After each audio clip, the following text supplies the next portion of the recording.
Alors il faut le dire, hein, clairement, elle a tout retourné au château de la Starac et là, elle est clairement en train de voler de ses propres ailes. Et ce qui est encore plus impressionnant, c'est qu'il y a quelques minutes, elle était sur scène. Faites un maximum de bruit pour Ebony. Merci.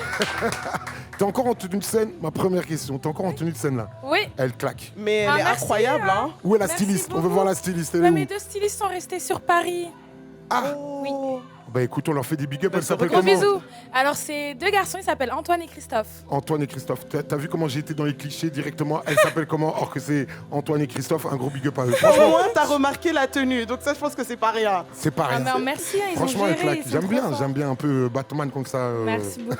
Alors, Ebony, nous, malheureusement, on n'a pas pu voir ton show, mais on a des petites fouines qui sont parties pour nous. Mais show non. énergique, bonne humeur, bonne ambiance, reconnaissante et tout d'être sur scène, qui a été magnifique aussi. Merci. Donc, j'ai naturellement envie de te demander, quand tu as appris que tu faisais les Ardentes, Oui. quelle a été ta réaction et t'étais où? Ramène-nous dans ce moment un peu.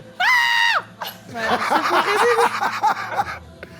résumer ma réaction, je me souviens plus d'où j'étais par contre, mais en vrai j'ai crié, j'étais choquée, enfin j'étais choc-barre, genre Choqué vraiment. par rapport au style musical que tu fais et qui t'appelle ou choqué Non, dans le pas sens. du tout, parce que c'est un truc de ouf, pour moi c'est l'un des plus gros festivals européens, donc pour moi c'est une dinguerie d'être... C'est l'opportunité, Mais vraiment. vraiment, c'est un truc de malade.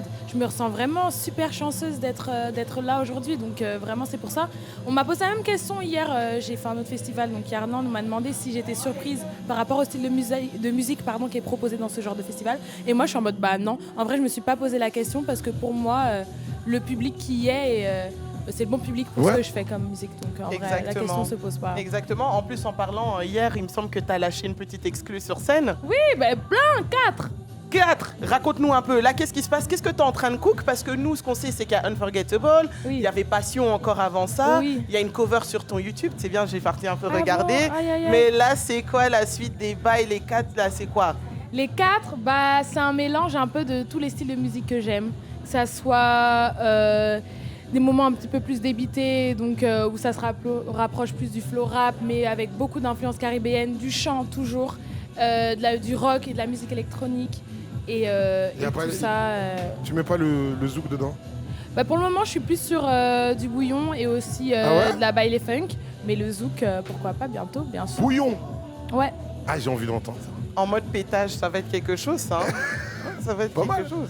Ça va être quelque chose. Et là, en fait, le truc, c'est que tu viens de terminer la tournée avec la Starac, il me Oui. semble. Comment ça s'est passé? Quel bilan tu fais justement de toute cette belle expérience? Parce que maintenant, voilà, tu passes à autre chose. J'imagine que tu vas passer à la 6e aussi pour faire tes trucs à toi. Eh ben écoutez, en vrai la tournée Starac c'était une expérience de fou malade. Ça m'a permis de me rôder de plus en plus au niveau de la scène et rencontrer le public. On a fait justement la Belgique, la Suisse, la France et c'était une expérience incroyable pour moi. Et je pense que je suis un peu moins stressée de passer aujourd'hui grâce à cette aventure-là. Et voilà, ça m'a appris à gérer le métier. T'étais stressée quand on t'a dit que t'allais venir chez Tarmac? Ah non, les Ardentes. Oh, les Ardentes. Après, les ok. interviews, ça va, léger. Ok, je le ressens aussi. Bonne... Tu l'as vraiment senti comme ça la tournée? Parce que justement, nous, on juge pas mal les artistes qui passent sur scène et on regarde un peu les shows, on essaye un peu de. Voilà, on a un système de a des cotation et petites tout ça. notes.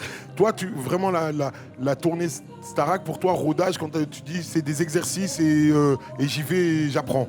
Ouais, vraiment.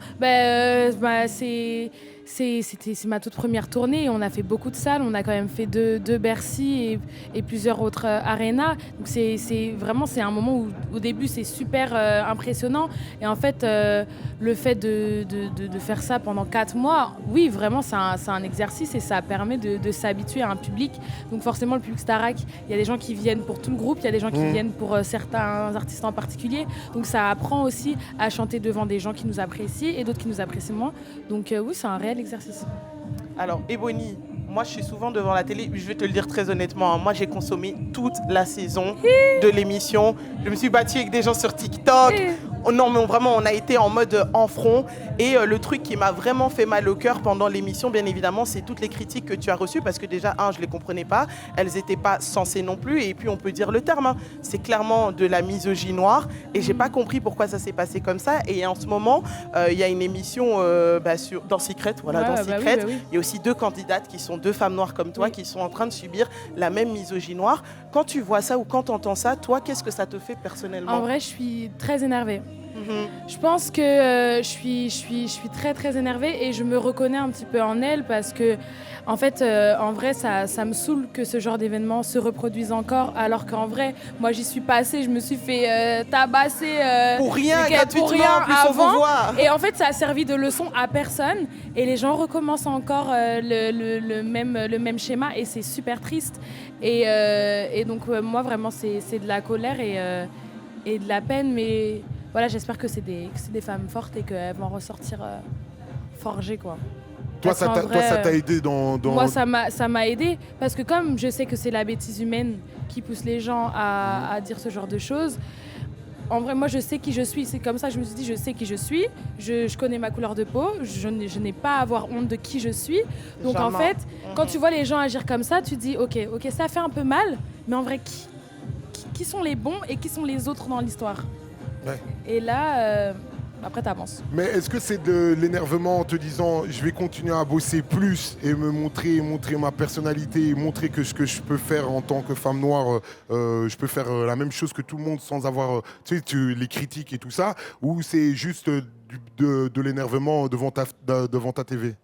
C'est de l'énervement dans le sens où... alors, tu parles pour moi, ma réaction pour toi, c'est ce qui se passe actuellement. C'est ça, ouais. Ou par rapport à moi par rapport à toi, vraiment, personnellement, tu te dis, en fait, ça m'énerve, mais je vais le prendre, je vais faire de ça une force pour pouvoir continuer à faire ce que j'aime et montrer que les femmes noires ont le droit d'exister et d'être là sans avoir des critiques diverses qu'on a, ou juste de l'énervement en disant, bon, ça m'énerve, mais je laisse passer. Ouais, c'est de l'énervement parce que, justement, moi, c'est face à cette bêtise, je me demande, mais en fait, on est en 2025, pourquoi?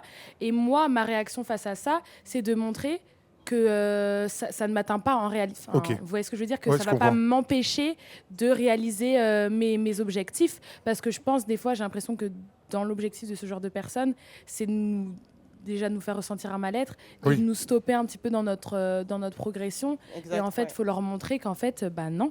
Enfin, tu ne vas pas m'empêcher de réaliser ce que j'ai envie de faire. Donc, moi, c'est un peu ça. Franchement, c'est un très bon mental, je trouve. Merci pour ce beau message. Franchement, c'est un très très beau message. Moi, j'avais une question. Je sais qu'on t'a ramené souvent là-dessus. Alors, je vais te dire la vérité, franchement, honnêtement, Star Academy, c'est pas mon bail. J'ai pas regardé. C'est juste qu'on m'a dit, regarde, c'est la Ebony, c'est la fille. Et Non, elle a fait la saison. Voilà, je dépose. Oui, non, elle a fait la saison. Et donc, moi, je t'ai connu comme ça. Est-ce qu'aujourd'hui, le fait que, parce que j'ai l'impression que si tu vas un peu bon, ici, tu es chez Tarmac, c'est, voilà, pour nous, ton papa, c'est la Resta de chez Resta. Clairement, franchement, honnêtement. Et donc, du coup, est-ce que le comparatif, quand on te compare encore à ton papa, ça te fait, maintenant, ça passe au-dessus de toi, ou tu as envie vraiment que les images soient totalement.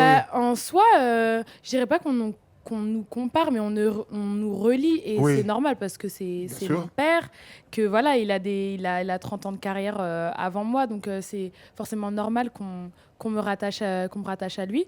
Après, comme tu dis, on est vraiment 2 personnes distinctes et c'est important qu'on ne dise pas que je suis la fille d'eux, mais que je suis Ebony avant tout. C'est hyper important. Mais en soi, moi, ça me fait toujours plaisir de savoir que voilà, mon père, il a marqué les esprits de certaines personnes. Donc, et encore maintenant. Hein. Oui, c'est vrai. Je lui disais, il a sans doute fait son premier bisou sur les chansons. Je n'ai pas fait que le bisou, mais bon. Ah non aïe, aïe, aïe. Mais du coup, Ebony, c'est quoi les bails pour la suite en 2-2 et qu'est-ce qu'on peut te souhaiter pour 2025? Parce que là, déjà, tu démarres en bombe. La suite, écoutez, la suite très proche, c'est les vacances. Et puis... développe, Ebony. Je pars aux Antilles. Tu vas nous cooker quelque chose là-bas? Mais j'ai cooké pas mal de choses déjà. Cooké, c'était presque... Non, mais j'ai cook, voilà. Ouais. Et puis, en vrai, j'ai hâte que le premier single sorte. Maintenant, il y a avec un clip? Avec un clip, on l'espère, oui, bien sûr. Et puis voilà, on verra. Et Mais peut-être pour le moment, je vais me repartir en tournée. reposer. toute Et seule. bien sûr, j'espère. Parce que la vie- J'écris ça dans l'avenir comme ça. Bientôt, ouais, la tournée. Et juste dernière question, la vie en tournée, parce que tu nous as parlé de la tournée Starac, la vie en tournée, comment t'aimes bien? Il y a des artistes qui adorent et d'autres qui sont un peu moins fans. Alors moi, j'ai kiffé. La tournée Starac, c'est une tournée hyper intense, donc c'est hyper particulier à vivre. Je sais pas si une tournée solo, c'est vraiment pareil, parce que j'en ai pas encore fait l'expérience. Mais moi, j'ai kiffé parce que vraiment, ce que j'adorais faire, c'est aller justement dans différentes villes, rencontrer les différents publics, parce que c'est jamais pareil en réalité. Et puis voyager. Et puis en vrai, ce que j'ai aimé, moi, c'est le partage avec mes camarades, parce qu'on s'entendait vraiment super bien, enfin, on s'entend toujours bien. Mmh. Et ces moments-là de tournée, c'était trop cool. Eh ben écoute, merci Bonnie. De C'est rien. l'heure de De se nous quitter. de se quitter se et on quitter. clôture nous notre festival avec toi de la plus belle des façons. Donc merci à toi. Ah, merci.